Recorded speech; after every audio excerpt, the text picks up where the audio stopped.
Hello, I'm David Chaston with 90 at 9, brought to you by interest.co.nz. This week, everything you need to know in 90 seconds at 9 o'clock, with news everywhere about the stock market rout. We aren't going to repeat what everyone else is reporting, but rather focus on how this might affect New Zealand and cover some other important economic items, such as the dairy auction.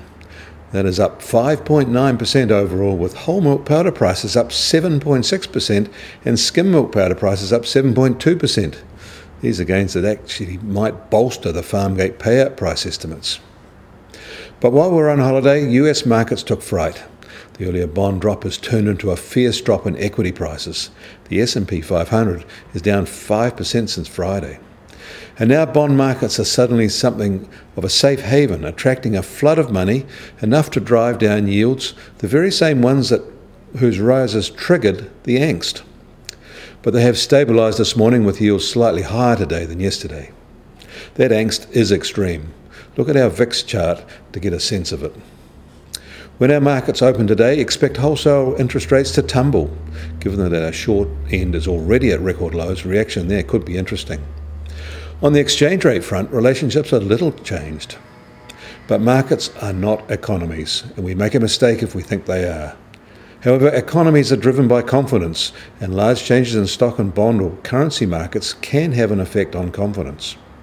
With asset prices artificially high in historical terms, there is a heightened risk that a major correction can and will occur. When that happens, there will be a big impact on the wealth effect. While a drop in asset prices won't have much immediate impact on earnings, that's earnings of individuals, companies or taxes collected, an expectation can take hold quickly that it will. And that can interrupt investment decisions. Why buy a house now if the price will be lower in the short-term future? Thinking like this can cause a sudden stalling of asset-based decisions. But this morning, the Standard & Poor's 500 stock index is up slightly from its close, which was almost 5% lower yesterday. Elsewhere in the global economy, things aren't gloomy at all, as our dairy auction shows. The giant American services sector activity grew sharply to a 12.5-year high in January, buoyed by robust growth in new orders, according to one closely watched survey.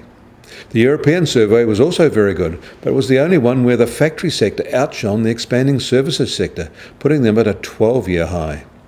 The Chinese services PMI rose to 54.7 last month, up from 53.9 in December. It was the highest reading since October 2010 and matched the figure of May 2012. January's upturn in the services sector was bolstered by new business growing at its fastest pace in 32 months. The global survey of the services sector shows it grew faster in January. In fact, it is now at a 26-month high. We should also note that the RBA left its official cash rate unchanged yesterday. The Aussies also reported a surprisingly negative December trade balance after a surprisingly positive November one. The Americans also reported a worse than expected balance in trade for December, and Aussie retail sales weren't too flash either. The US Treasury 10-year yield rode 4 basis points to 2.88% on Monday before it was dumped to 2.70% on Tuesday. This morning is at 2.78 as a calm on Wall Street is returning. That's the same level as it was on Friday.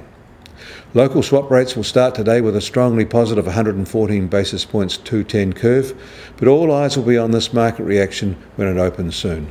Further, our fourth quarter 2017 unemployment data is due to be released this morning, which may also play a part in sentiment. Oddly, gold has not benefited from the uncertainty and volatility. This morning it is at $1,328 an ounce. That's $6 lower than on Monday.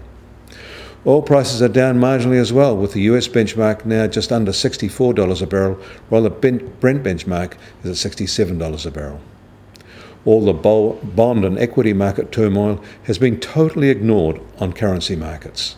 The Kiwi dollar is actually little changed from last week's levels, and it's just at 73 US cents. On the cross rates, we're a little changed at 92.7 Aussie cents and 59 euro cents.